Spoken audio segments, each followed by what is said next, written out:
చాలామంది AP diploma C23 first year, fourth semester exams రాసున్నవారు వాళ్ళు రిజల్ట్స్ కోసం వెయిట్ చేస్తా ఉన్నారు. సో, చాలామంది స్టూడెంట్స్ అడుగుతా ఉన్నది ఏంటంటే, సార్ ఈ పేపర్ వాల్యుయేషన్ వచ్చేసరికి దేన్ని బేస్ చేసుకొని చేస్తారు వాల్యుయేటరు? ఇంకోటేంటంటే ఇంటర్నల్స్ మావి వాళ్ళు పేపర్ వాల్యుయేషన్ చేసేటప్పుడు మిడ్ మార్క్స్ వాళ్ళకి తెలుస్తాయా? బోర్డు వాళ్ళకి ప్రొవైడ్ చేస్తా పేపర్ వాల్యుయేషన్ చేసేటప్పుడు. సో, వీటి గురించి అడుగుతున్నారు. సో, దీని గురించి ఇప్పుడు చెప్పదలిచాను. ముందుగా అయితే ఇంతవరకు ఈ ఛానల్ సబ్స్క్రైబ్ చేసుకొని వీడియో లైక్ చేసి షేర్ చేయండి. మీకు ఏమైనా డౌట్స్ ఉంటే కాల్ మీ 4 ద్వారా కాల్ చేయండి. ఇక Telugu engineering education Telegram channel, ఏపీటీజీ diploma Telegram ఛానల్లో సబ్స్క్రైబ్ చేసుకోండి, మీకు ఉపయోగపడతాయి. ఇక టాపిక్లో వెళ్తే ఏంటంటే ఈ రిజల్ట్స్ మీకు వస్తాయి. పేపర్ వాల్యుయేషన్ టఫ్గా జరిగింది, మీడియం జరిగింది, ఈజీ జరిగిందని చెప్తారు కదా. ముందు మీరు తెలుసుకోవాల్సిన విషయం ఒకటి ఉంది.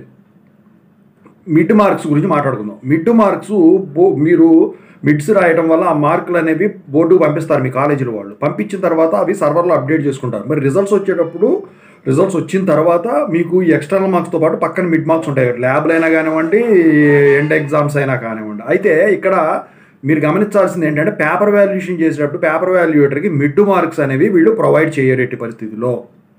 ఓకేనా? అసలు మీ డీటెయిల్స్ కూడా వాళ్ళకి ఏమీ తెలియవు. బార్కోడ్ చింపేసేసి బుక్లెట్స్ ఇవ్వడం అయితే జరుగుతుంది, పేపర్ వాల్యుయేషన్ అయితే జరుగుతుంది.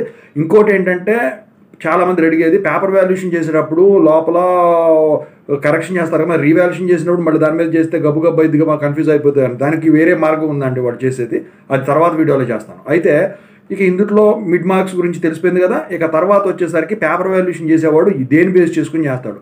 ఇప్పుడు ఏంటంటే పేపర్ వాల్యుయేషన్ చేసేవాళ్ళు ఎక్స్పీరియన్స్డ్ ఫ్యాకల్టీ ఉంటారు, కొత్తగా జాయిన్ అయిన ఫ్రెషర్స్ ఉంటారు. ఇప్పుడు ఎక్స్పీరియన్స్డ్ ఫ్యాకల్టీ అనుకోండి, చూసిన వెంటనే చేసేయటం తెలిసిపోద్ది. కానీ మరి ఫ్రెషర్స్ వచ్చారనుకోండి, వాళ్ళకి అంత ఎక్స్పీరియన్స్ ఉంటుంది కదా, ఎక్కడోసారి మిస్టేక్ అవుతుంది కదా, మరి దానికి రిఫరెన్స్ అనేది ఉండాలి కదా, అదొకటి. మళ్ళీ ఎక్స్పీరియన్స్ పీపుల్ మ్యాథమెటిక్స్ అనుకోండి, అప్పటికప్పుడు సాల్వ్ చేసుకొని ఆన్సర్లు తెప్పించి ఆ క్వశ్చన్ పేపర్ అంతా సాల్వ్ చేసుకుంటే సాయంత్రం 2-3 రోజులు అవుతుంది కదా అక్కడ. అందుకనే దానికి మీకు ఏదైతే క్వశ్చన్ పేపర్ ఉంటుందో పర్టికులర్ సబ్జెక్ట్కి, దానికి ఒక కీ పేపర్ అనేది వీళ్ళు తయారు చేస్తారనమాట. ఆ కీ పేపర్లో ఏముంటాయి, మీకు ఇచ్చిన క్వశ్చన్కి మొత్తం కూడా నెంబర్ వేసేసి ఆడ ఆన్సర్ ఉంటుంది మొత్తం కూడా. దాని ప్రకారం ఉంటేనే మీకు మార్కులు అనేవి పడతాయి. ఆన్సర్ చూస్తారు, ఆన్సర్ కరెక్ట్ అయిందా లేదా, ఓకే కరెక్ట్ అయితే విత్ యూనిట్స్తో సహా వేసేస్తారు, లేకపోతే లేదు. థియరీ అనుకోండి, కీ పాయింట్స్ అన్నీ చూస్తారు, అంటే మొత్తం రాసి ఇచ్చేస్తారండి. ఓకేనా? సో ఆ కీ పేపరు, ఆ క్వశ్చన్ పేపర్ ఏదైతే ఉందో మీ వాల్యుయేటర్కి ఇస్తారు. ఇచ్చిన తర్వాత దాన్ని బట్టి అతను చేసుకుంటాడు అనమాట. సో ఇలా ఉంటుంది. మరి చాలామంది అడిగే ప్రశ్న, మరి పేపర్ వాల్యుయేషన్ జరిగేటప్పుడు మరి మాకు మా మార్క్స్ వెరిఫై చేస్తారా, ఇవన్నీ చెక్కింగ్ ఉంటుందా అని చెప్పి, దానికి వేరే వీడియో చేస్తానండి, అదొక సెపరేట్ టాపిక్ మళ్ళీ.